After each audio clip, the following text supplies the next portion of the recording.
참 소망의 새 아침이 밝았습니다. 2024년 11월 4일 새벽 기도회 찬송가 505장 온 세상 위하여 부르시면서 하나님 앞에 함께 나아가시겠습니다.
오늘 우리에게 주시는 말씀은 디모데전서 2장 8절에서 15절 말씀입니다. 디모데전서 2장 8절에서 15절 말씀 함께 봉독하시겠습니다. 그러므로 각 처에서 남자들이 분노와 다툼이 없이 거룩한 손을 들어 기도하기를 원하노라. 또 이와 같이 여자들도 단정하게 옷을 입으며 소박함과 정절로서 자기를 단장하고 따운 머리와 금이나 진주나 값진 옷으로 하지 말고 오직 선행으로 하기를 원하노라. 이것이 하나님을 경외한다 하는 자들에게 마땅한 것이니라. 여자는 일체 순종함으로 조용히 배우라. 여자가 가르치는 것과 남자를 주관하는 것을 허락하지 아니하노니 오직 조용할지니라. 이는 아담이 먼저 지음을 받고 하와가 그 후며 아담이 속은 것이 아니고 여자가 속아 죄에 빠졌음이라. 그러나 여자들이 만일 정숙함으로써 믿음과 사랑과 거룩함에 거하면 그의 해산함으로 구원을 얻으리라. 아멘.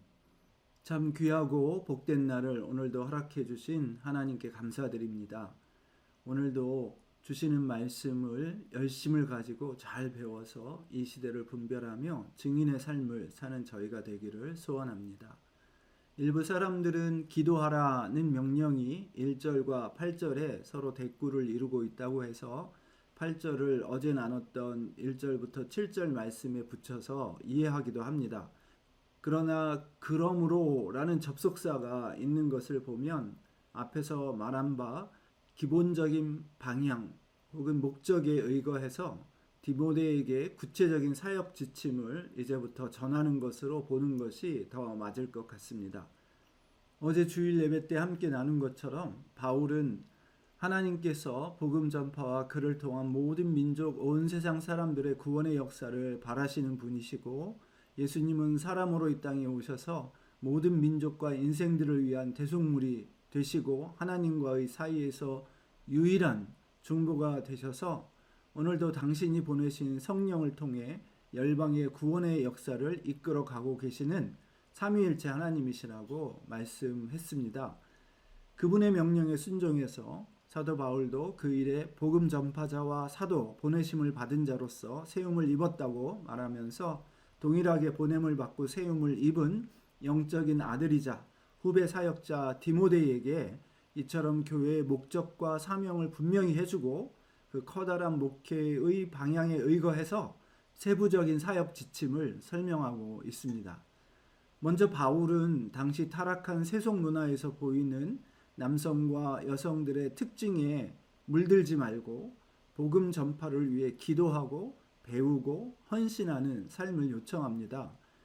먼저 남자들에게 마초적이거나 힘의 과시나 분을 표출하기 위해 손을 드는 것이 아니라 거룩한 삶을 기초로 해서 복음 전파의 사명을 감당하기 위한 기도의 손을 하나님께 높이 들라고 이야기합니다.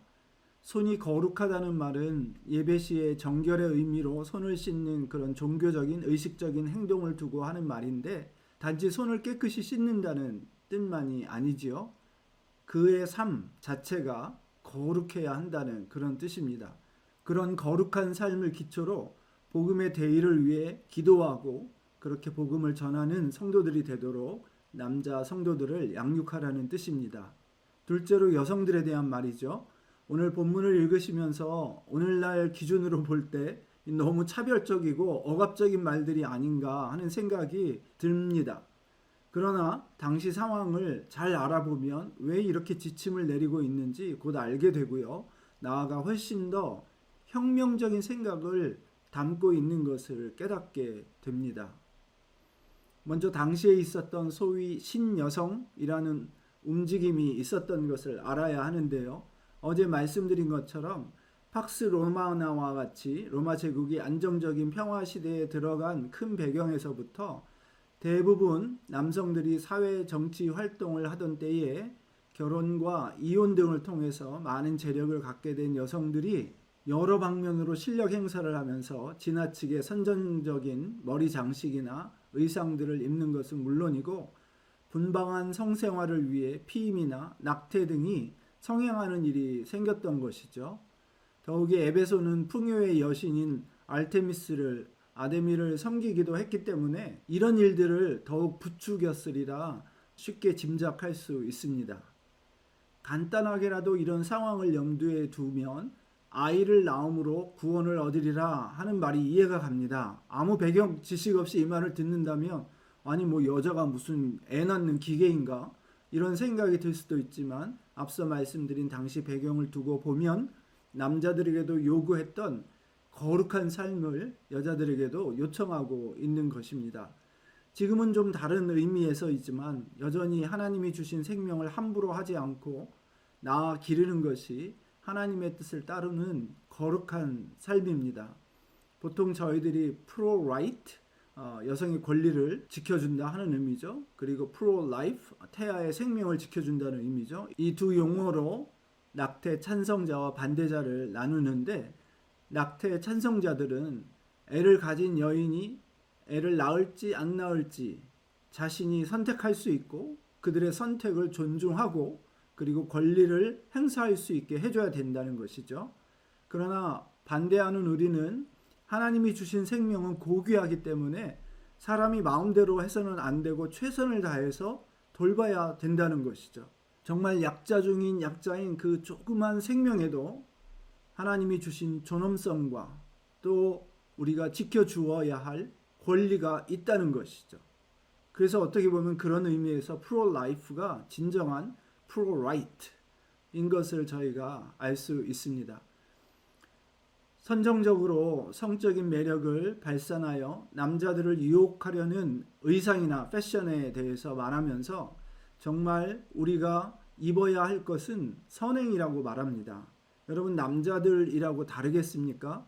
요즘은 남자들도 똑같이 화장에 참 많이 신경을 쓰는 것 같습니다. 남성용 전용 화장품이 나온다든지 심지어는 속옷까지 나오는 그런 상황인데, 이런 시대에 남자들도 유치한 수준의 힘겨루기나 아니면 자신의 지적인 우수함이나 또는 천재적인 용모나 꾸며서 낸 용모, 이런 것들을 뽐내면서 자신을 내세우려기보다는 참 의미 있는 삶, 복음과 하나님 나라에 헌신하고 가정에 헌신하고 부인에게 헌신하고 이런 삶을 통하여서 정말 어떤 것이 정말 의미 있고 용기 있는 삶인지 그것으로 자신을 세워가야 합니다. 바울의 말 중에 참 혁명적인 부분이 있었던 것은 바로 여성들에게 배우라고 한 점입니다. 조용히 하라는 말에만 저희가 초점을 맞추고 여성을 억압한다고 성경의 가르침이 그렇게 생각하기 쉽지만 전혀 그렇지 않습니다. 왜냐하면 당시에는 유대교 전통이나 또 그리스 로마 사회 문화에서도 여성을 교육하고 또 그렇게 교육받아서 남을 가르치는 그런 여성은 거의 찾아보기 힘들었습니다.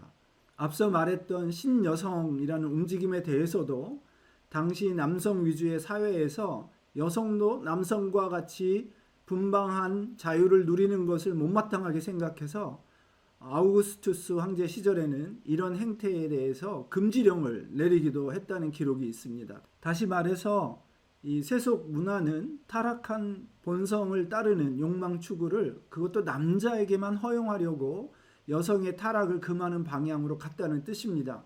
그러면 우리는 어떻게 생각해야 되겠습니까? 믿는 사람들은 남녀 평등이니까 여자도 똑같이 욕망을 추구할 수 있게 자유를 허용해야 된다. 이것이 성경적인 가르침이고 그리스도인이 살아야 할 바입니까? 전혀 아니죠. 바울의 생각은 달랐습니다. 바울은 여성들도 배워야 한다고 이야기합니다. 여성들도 배워서 바른 가르침을 베풀 수 있는 사람으로 준비되어야 한다는 의미가 숨어 있는 것입니다.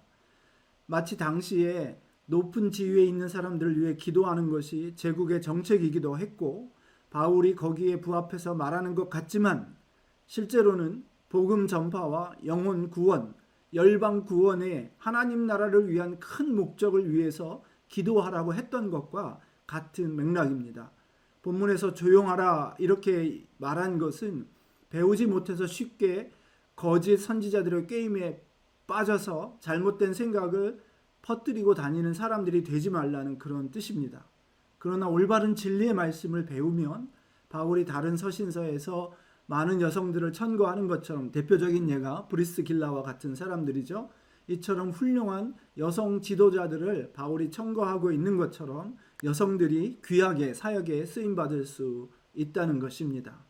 짧은 시간에 많은 것들을 다 말할 수 없지만 얼마나 많은 세속적인 생각들이 우리 안에 꽈리를 틀고 앉아 있는지 모르고 우리가 무감각하고 무분별하게 말하고 생각하고 이 세상에 휩쓸려서 행동하고 살아가는지 모릅니다. 무엇이 성경적이고 하나님의 말씀에 부합하는 것인지, 그래서 우리는 어떻게 판단하고 분별하고 우리의 생각을 바로 정립하고 우리 믿는 바를 확실히 하고 복음을 위해 또 영혼 구원의 열정을 가지고 살아가야 하는 것인지, 남자나 여자나 할 것 없이 우리 믿는 성도들은 모두가 다 잘 배워야 합니다. 이 말씀에 따르면 사역자들은 더더욱 바울이 디모데에게 그렇게 권면하는 것처럼 하나님의 교회가 속아서 죄에 빠져서 사탄의 도구 역할을 하지 않게 되도록 성도들을 정말 잘 가르침으로 섬겨야 합니다. 다 같이 기도하시겠습니다.